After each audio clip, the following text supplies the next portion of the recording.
What's up? We are back. I think it's like episode 96 or something. Yeah, well, Wednesday, 1 week from today, is our 100th episode. So today must be 96. Nah, today's episode 96? 95. Oh, are you sure? You're That right. doesn't matter. Either way, we're getting pretty close 100. to episode 100. Super stoked for that. And 95. although we've had a lot of fun, 95. Although we've had a lot of fun with our special guests this last few days, we're happy to have Yeah, you're Miss Kiara stuck with me again. back from the dead. I said vacation, but it turned out you bailed. I didn't get a vacation. and just got sick and stayed sick at home. So fun. Which is awesome. This is too But bad. what are we I was talking about? I was gonna try and be like a tech billionaire and embrace psychedelics over the weekend, but instead I just embraced like robotism. But we're gonna talk about that. We're gonna talk about Silicon Valley and the drugs. And I will tell you why this is relevant to crypto. There is a reason. We're not just talking about it for funsies. Although, like, it is festival season, so if you want to party with Elon Musk, we'll teach you how to do that. And then after that, we're gonna give you a really bad trip, and we're just gonna talk about scams. Really bad trip. Holy shit, are you punny today? All right, quick shout out to our friends at Tashi. Tashi! We haven't had anybody on from Tashi lately, but I love this hoodie, so maybe it's time. Maybe it's time. Fuck it, let's go. Let's rock and roll.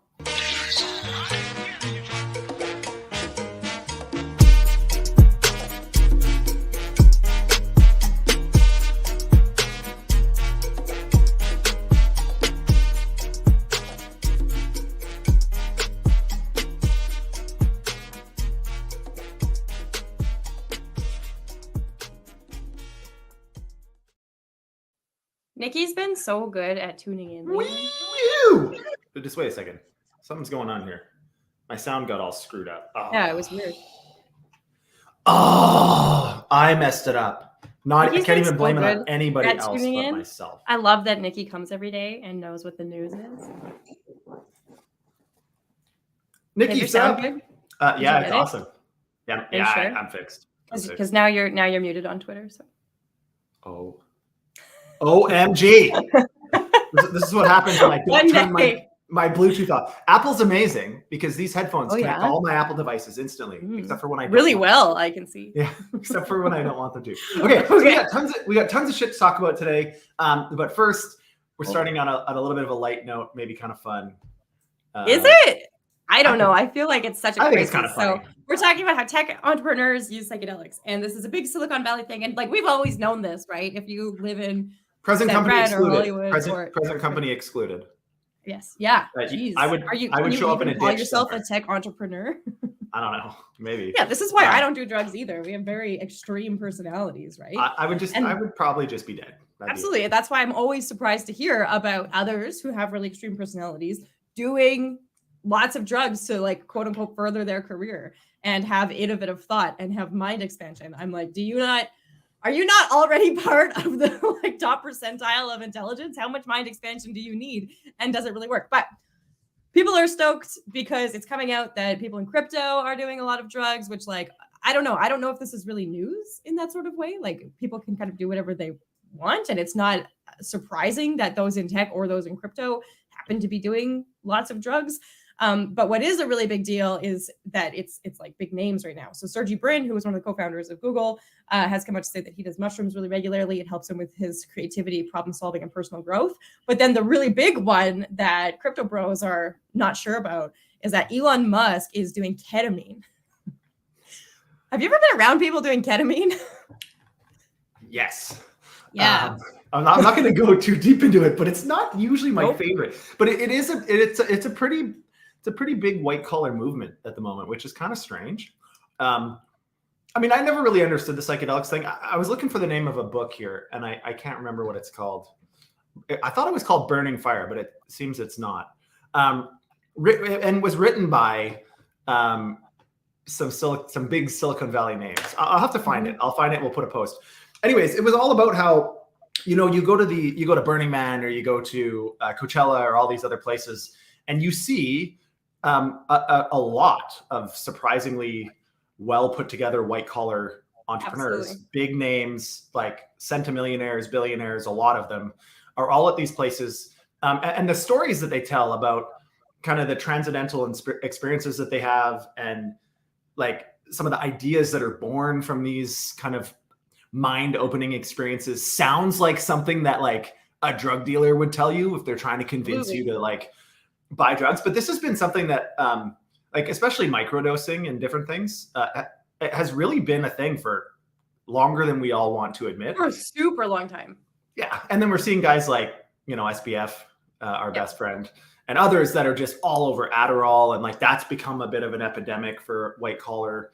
I remember in the early days of TradFi, not to throw any groups under the bus or anything, but I mean, the amount of white collar drugs that was happening in TradFi, this is well over a decade ago now, but you know, it was pretty crazy. Like weeknights, weekends, you would see, it was like really common for like attorneys, professionals, engineers, finance people. Like it was a real thing. And so I have never had any kind of experience where I'm like, ha, my life is forever changed because I'm an idiot and did a bunch of drugs. We're not advocating using drugs, by the way. No, I just think it's an interesting kind of news piece, because the more we see news like this and the more we see millionaires, billionaires doing these sorts of things openly, the more people want to engage with it, right? And they say, oh, that works for them, maybe that'll work for me. And in some ways, like maybe that is the case. I know that ketamine in the States was just approved as an inhaler for depression, which is really interesting. Because like never in my life. Essentially, but also it just tranquilizes you and makes you feel effectively drunk. Like at really low doses apparently can cause hallucinations. That seems bad too. But I know that antidepressants and anti-anxieties and SSRIs don't always work for people. And if you've been taking them for a long time, sometimes they don't work, and so on and so forth. And then this is also interesting because like I'm generally pretty pro decriminalization of drugs. It doesn't.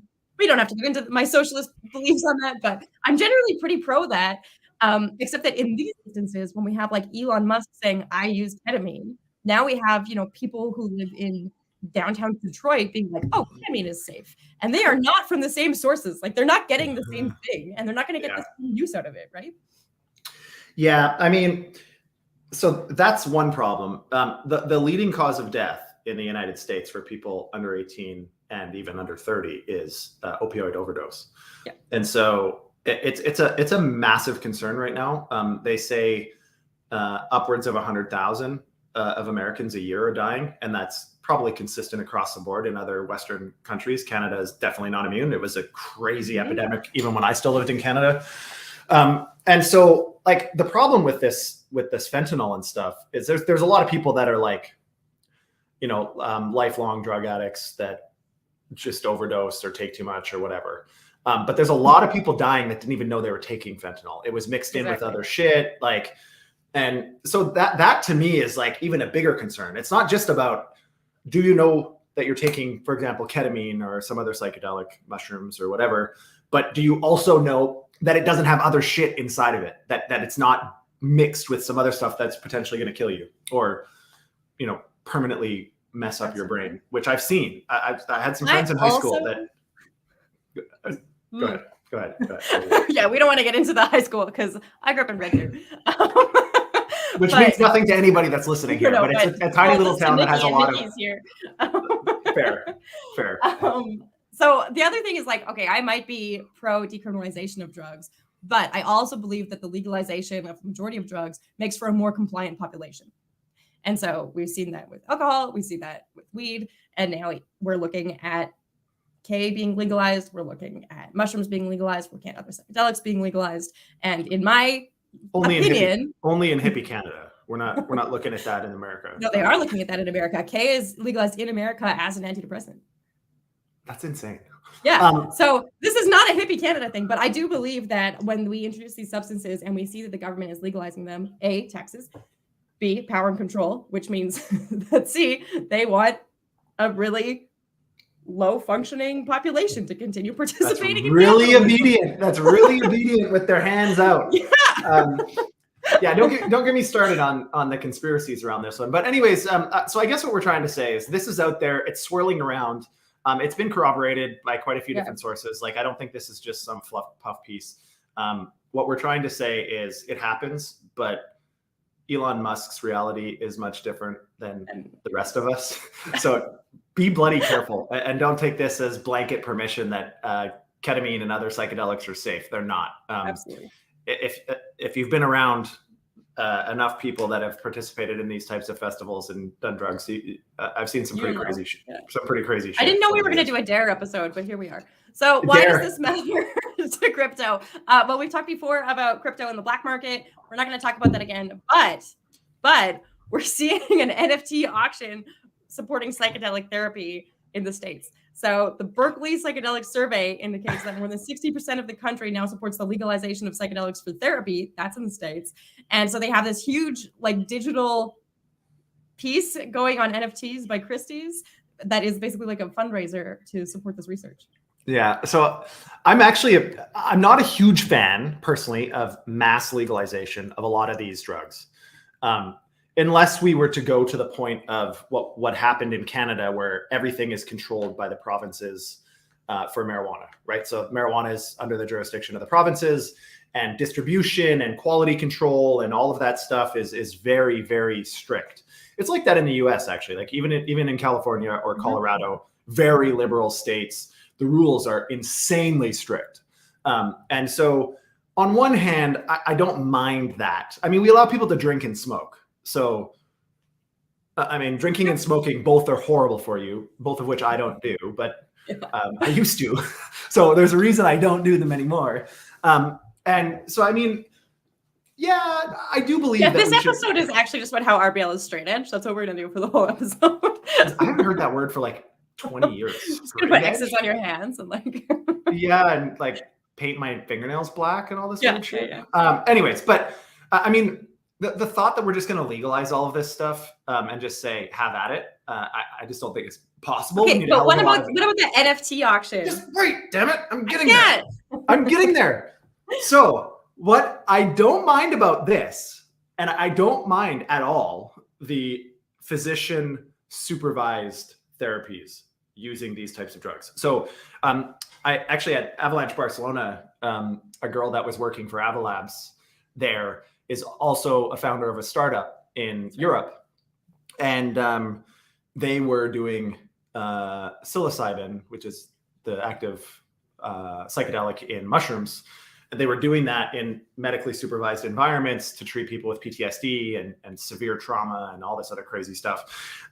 In those environments, again, I'm totally fine with it. I think your dosage is highly controlled, quality control. They know exactly what it is. There's supervision. If anything bad does happen, there's physicians there to fix it. So I'm totally supportive of that. The NFT sale, I think it's just another interesting way to see people raise money. I would rather this than, just donate to us and come to some sort of dinner. I kind of like the NFT sale. There's some really good digital artists. I think it's wicked. I like the concept. It's pretty expensive. Like it's for high class donors. The cheapest one is 234 ETH, which is almost $1,900 today. American. Say that again. How many ETH? 234. 234 ETH. Yeah, is a lot more than $1,900. No, each ETH is $1,900. Yeah. So you're at like 300,000. Yeah, my bad.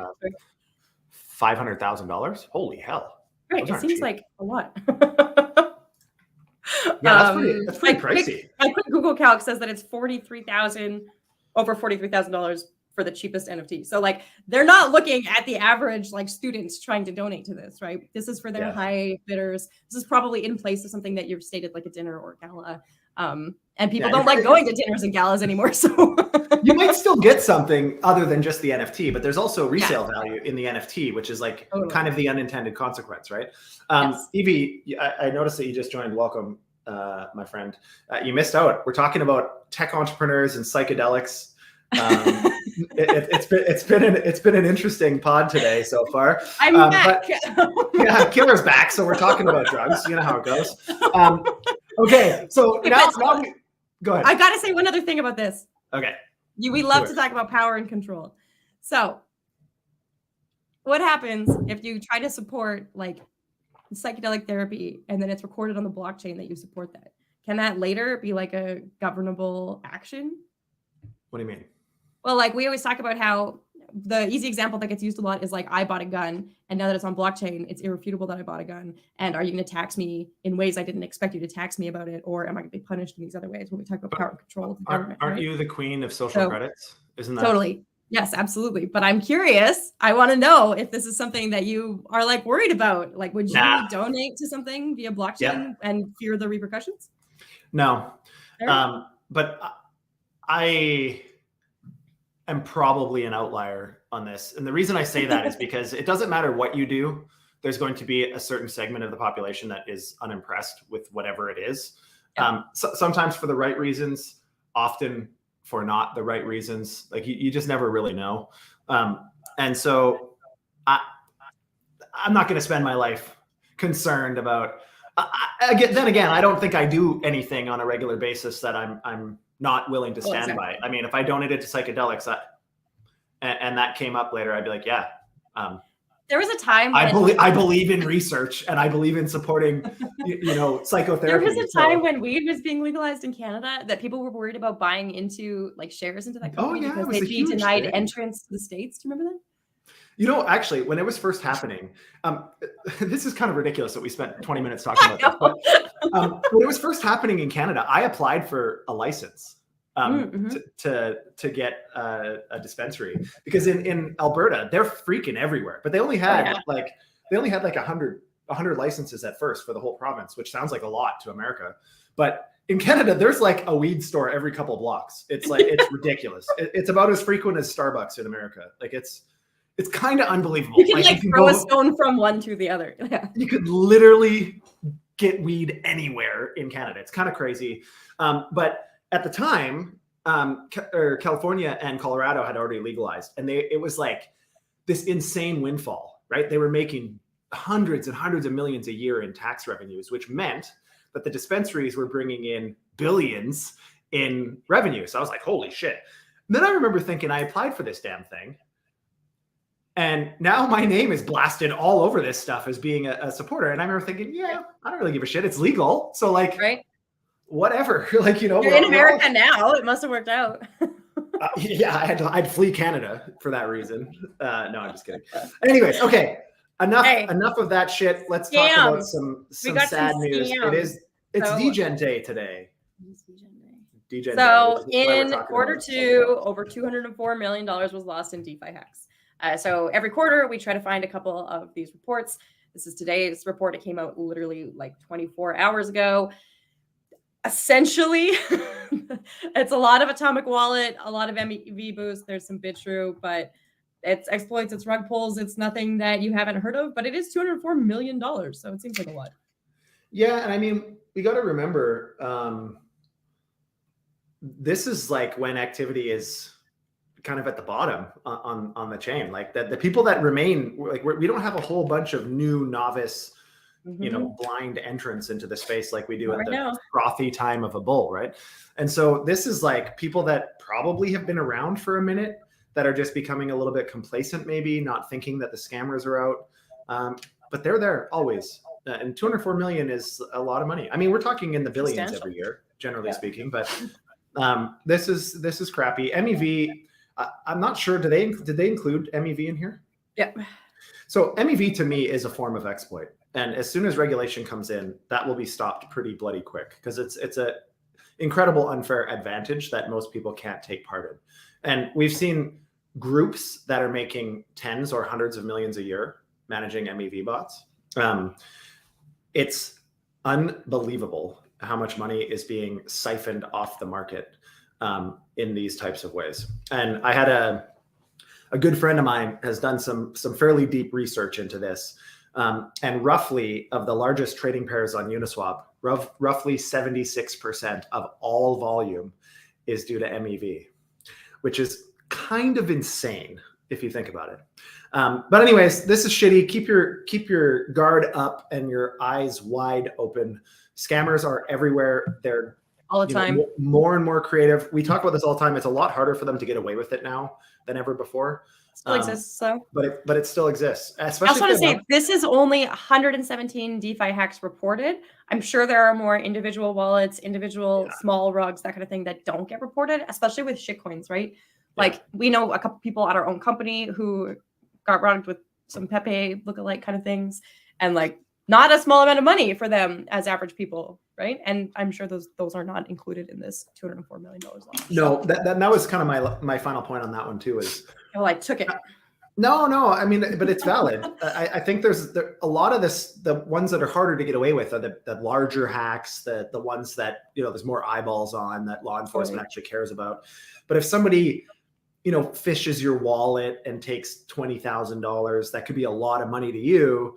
But law enforcement is like, really, it's going to cost us $300 to trace this. Exactly. We've got to hire Chainalysis and all these other people to, and it's just not going to happen. So I've got some funny stories about this. I've been fleeced for a good amount of money over the years. So none of us are immune to it. So just be vigilant, I guess. And so with that, let's talk about two of the big ones that are happening right now. Okay. Mario Bros. Biggest one is Mario Bros. So Super Mario Bros. Forever, which is a fan created game. It's been around for quite some time. It's known to have malware built into it, and then that malware gets stripped and people download it again, and then malware gets built into it again. Right now, it's basically a Trojan. So it has a couple different things in it. I wrote them down over here. One is that it uses Umbrel, which is basically able to record your Discord, Telegram session files, take screenshots, that kind of thing, which aids with identity theft. And another one is that there's a built-in XMR miner. So a Monero miner. Yeah, so it's using your computing power for that. Yeah, I thought that one was really interesting. This is something that comes to light relatively infrequently, but it comes to light sometimes when we're investigating the causes of certain exploits and hacks. One of the beautiful things about blockchain tech and Web3 in general is most of the code is open source. And a lot of the code is collaboratively developed over time. Mm-hmm. So you take what someone else did, you add to it, you resubmit it, and so on and so forth. And it kind of becomes this mosaic of developers and ideas over time. The problem with that is these files and these code bases become larger and more complex and somewhat siloed. And it's easy to hide or to put malicious things in there. Or if they call another open source library that happens to have malicious shit in there, you might not even see it in the code that you're looking at unless you follow all of the dependencies on other open source libraries. Anyways, all of this to say, it's a bit of a double-edged sword. It's a beautiful thing about crypto and Web3. It leads to much faster and probably much better innovation. But at the same time, it leaves opportunities for nefarious activity. And so again, a lot of this nefarious stuff is also like open source. Like you can just Google Umbrel GitHub and you can use it. Like it's kind of crazy. But scammers exist everywhere. They always have, and they always will. And so now in a new digital age, especially with a lot more self-sovereignty over your assets, you have to be really careful. It's easy to say, harder to do, because you're only as good as your last mistake, right? Yeah. When it comes to this stuff. So you could use separate laptops that never connect to the internet unless you're doing a transaction, which is what most of us do. You can use multiple ledgers and YubiKeys and have all of your private keys stored in chunks all over the place in safety deposit boxes and safes and all of this other crap. So it's incredibly difficult if somebody was to hold you at gunpoint.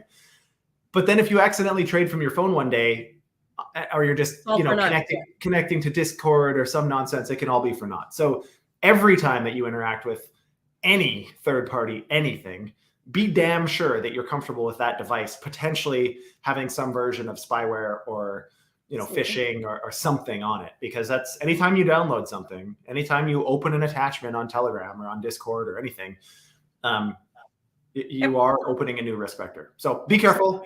I don't like to talk about the concerns in Web3 too often, but it's a reality. And I mean, we're all here, and if we want the space to grow, we need to be vigilant and be willing to help others. Exactly. And so with that, the other big scam is Chibi Finance. Have you heard of this? No, so big deal because it's on Arbitrum, and people have been so stoked about Arbitrum that I think they're just kind of going in headfirst and thinking that, it has enhanced security. It has a really good reputation. There's great user sentiment. Who's going to rug me in Arbitrum? Turns out Chibi Finance is going to rug you in Arbitrum. So If you were using them, go check your wallet and see what's going on, because they've basically been draining wallets and then using Tornado Cash. Yeah, this is an interesting one. I mean, this is pretty common, actually. Whenever you see all this hype and momentum into a new ecosystem, the scams come out in droves. I mean, I remember when Polygon went through that, where like almost everything was a rug pull or an exit scam. And they're still struggling getting rid of that reputation. I mean, Polygon is not actually that full of scams anymore, as far as I know. But it sure was at one point. And you still often hear people talk about Polygon as a scam chain. I disagree. It's not a scam chain, but it did have its problems. I mean, there was a bunch of rug pulls on ETH during DeFi summer, a ton. And, you know, BNB chain had a whole pile of them for a while. Solana had, you know, their fair share. Avalanche had their fair share. But yeah, Arbitrum, you see a lot of ETH maxis. You see a lot of, you know, big name protocols that have moved to Arbitrum. So it is unfortunate, but they take advantage of momentum. They take advantage of hype. I mean, launch a project into a hyped up ecosystem. People ape, even if they don't know who you are, even if you're anonymous, which obviously these guys are. Be careful. That's all we can say is just be. Degen Wednesday. Do drugs and be careful. Yeah, do drugs and don't trade while you're doing drugs. Don't connect your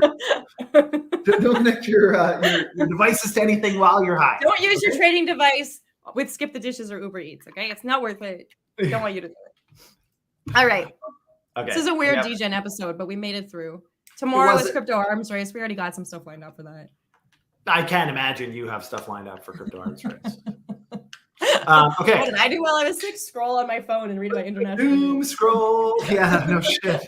Okay, we are a live show Monday to Friday, 12:30 p.m. Eastern, same place. Wherever you're watching, time. We're on the same location, same time. Like, share, subscribe, help us get the word out. And with that, Kiara, I say to you, go find yourself.